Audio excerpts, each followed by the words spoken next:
Iko ada galai ko galai barasia sudah dibasuh lahir atau datang minum. Kemudian ada air dalam teko. Yang mana air dalam teko ko ibu lalap mau talatak nak dipakai orang laba kabui. Adi coloan air dalam teko tadi dalam galai barasia tadi itu. Apa kita minum tu? Dan apa?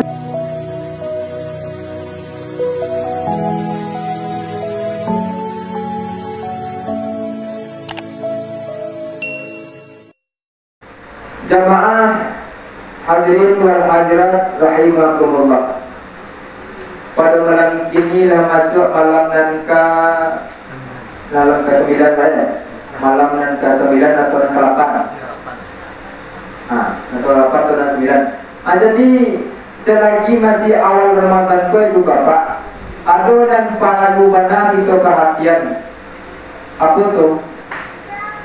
Mensucikan hati, mensucikan diri. Bulan Ramadan ko bulan yang suci mak.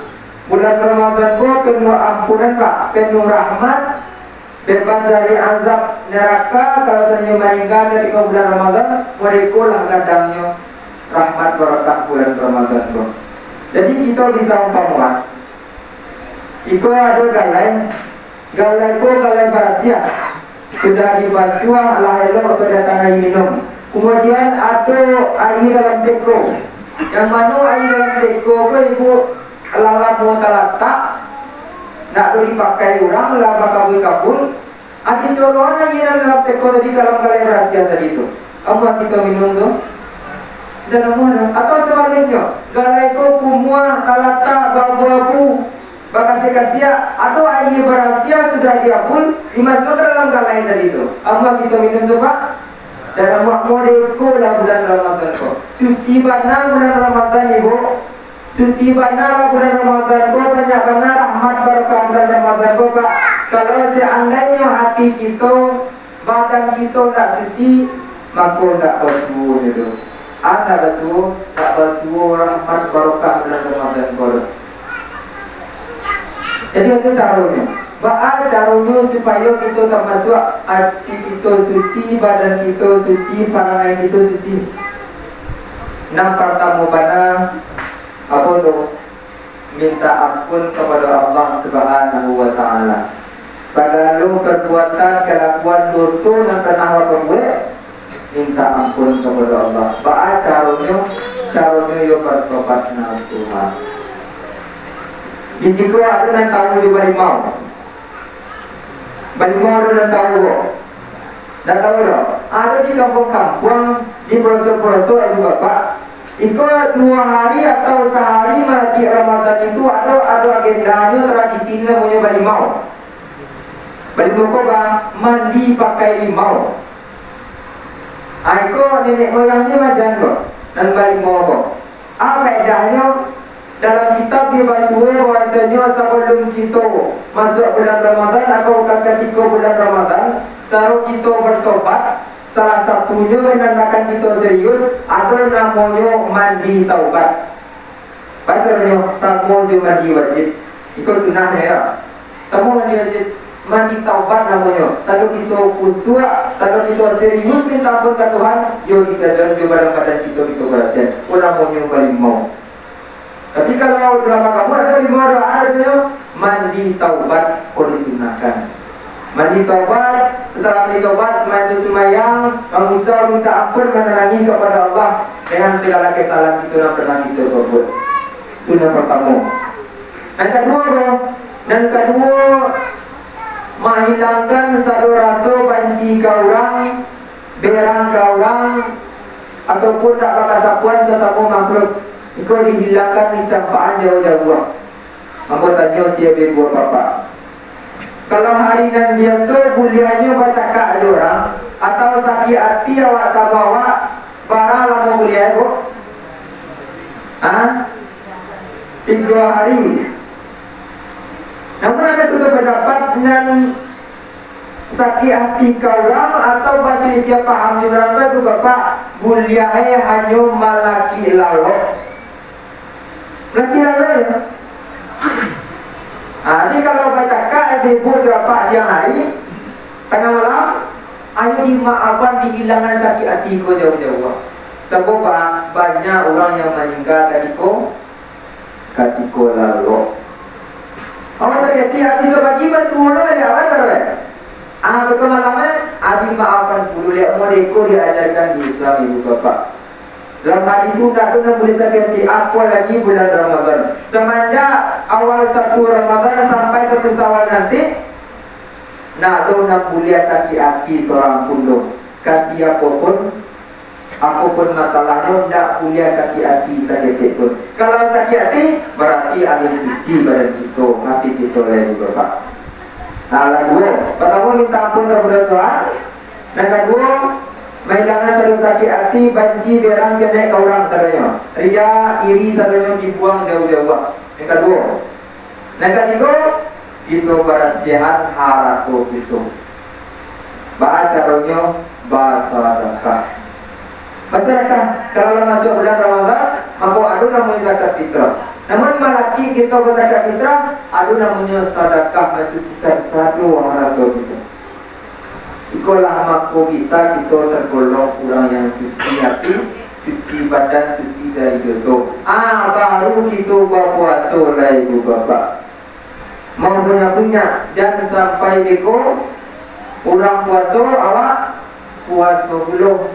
Saya sakit banyak orang anggap ibu bapak puasanya puasa kok yang menahan minum je makannya. Ada tu, alah tak minum tak makan, lapar puasa namanya itu. Dan sebenarnya puasa yo jauh-jauhan segala sifat yang buruk lain, ada sifat yang buruk lain. Di jauh-jauhan dihilangkan saja. Nabi yang betul, tak boleh apa betul. Nabi yang malu domba, tak boleh malu domba. Nabi yang bercakap-cakap, tak boleh. Nabi yang mengejek-ngejek orang, tak boleh ada doa. Maka dari itu baru termasuk kita orang yang suci hati dan jiwa suci badan. Baru kita masuk bulan Ramadan, baru kita boleh berpuasa lain. Nah, kalau berpuasa adanya dalam hadis soma Ramadana iman wa hisaban ghufira lahu ma taqaddama min dzambi. Siapa yang berpuasa di siang hari dalam keadaan iman dan ikhlas dari Allah Subhanahu wa taala, maka risikonya diampuni, dosanya dan lampau oleh Allah Subhanahu wa taala. Antaranya tadi imanan wa hisaban. Orang yang beriman kedua pak, ia orang yang suci hatinya. Jadi ada juga sifat buruk dalam hatinya, ada juga benci, ada juga berang, iri, khianat, ria sedonya. Maka ikut termasuk orang yang beriman. Maka berkaitan dengan kecil kita. Sebelum kita berpuasa ada 3 kita sucikan. Termasuk di sini mensucikan hati, mensucikan diri. Dalam iman, dalam hadis ada juga iman dan wahtisaban. Ada dan iman dan ikhlas. Itu pesan yang jadi gitu ya Bapak. Harus kita selagi ini masih awal-awal bulan Ramadan. Marilah sama-sama kita sucikan hati kita sucikan badan kita itu Bapak. Bagaimana caranya kita bisa lihat? Awal tu adalah termasuk orang yang dapat rahmat, orang yang dapat barokah, orang yang dapat ampun atau alim. Bagaimana caranya? Murahnya ibu bapak. Kalau waktu orang menerima hari di luar bulan Ramadan, hari-hari biasa, model itu ibadahnya, kemudian masuk bulan Ramadan. Kayak tujuan ibadahnya, nak ditingkatkan, nak peningkatan ibadah, ikut tadinya kurang. Dapatkan rahmat dari Tuhan. Modemanya biasa semayang sunat di hari biasa, di bulan Ramadan takkan tujuh. Modemanya berjemaah sekali sekali tidak di bulan hari biasa, di bulan Ramadan kadang juga tidak itu menentukan orang yang mendapatkan rahmat dan barokah dari Bapak. Namanya seluruh masjid-masjidina awal Ramadan kau panjang mana-mana saja. Bekola 20 hari terakhir, 5 hari terakhir. Susui itu cece yo itu mana? Itu sampai apa ibu bapak? Tidak seluruh orang yang mendapatkan nikmat rahmat bulan puasa kodok. Baru kita cari diri kita. Kalau alun rado rasanya lain, Biasanya awak mengaji 2 halaman sehari-hari biasanya. Ini bulan Ramadan 2 halaman juanya. Ada peningkatan loh. Itu salah satunya. Tapi kalau seandainya orang biasanya 2 halaman sehari, tiba masuk bulan Ramadan, selesai dengan sehari 3 juz. Hari tak. InsyaAllah Allah kita lombu. Pakai buku tu juz apel, juz mangga. Sudah 3. Kan ada orang terkata. Tidak. Namun juz tu juz Al-Quran. Kalau selesai dengan 3 juz dalam sehari, insyaAllah kita yakini bisa kita pastikan menentukan orang pun dapat rahmat dan barakah ampunan dari Allah Subhanahu wa Ta'ala. Kemudian di malam hari mengalai maka Ramadan imanan wa ihtisaban ghufira lahu ma taqaddama min dzambi. Siapa yang berdiri tengah malam, maksudnya apa? Sembahyang sunat di tengah malam di bulan Ramadan dalam keadaan iman dan ihtisaban, iman dan ikhlas ridho oleh Allah Subhanahu wa Ta'ala, maka risiko mendapatkan pula ghufira lahu ma taqaddama min dzambi. Diampuni pula dosanya. Dosa dalam lampau yang berkat. Semua hadis itu ada dalam cia soma waktu siang hari dan cia lagi koma sembahyang sunat di tengah malam. Koma nanti kau kerajaan tu. Tarawih, witir, tahajud dan lain-lain asal di tengah malam. Itu namanya berdiri sembahyang di tengah malam. InsyaAllah kalau kita sembahyang dalam keadaan iman dan ihtisaban, InsyaAllah kita mendapatkan ampun dosa-dosa kita melampau. Amin. Amin ya rabbal alamin. Kemudian terakhir di beberapa ada waktu yang sangat mustajab. Apa itu waktunya? Ada di sini tu lain sampai nantinya fajar. Apa katanya? Semenjak dari matahari terbenam sampai besok pagi subuh masuk sampai matahari terbit. Atau 15 minit atau 20 menit setengah jam paling lama doa ampunan yang paling mustajab selama bulan Ramadan. Bila tu ketika sudah sahur atau sedang sahur, setengah jam sebelum subuh masuk, ikut doa yang sangat mustajab ibu bapa.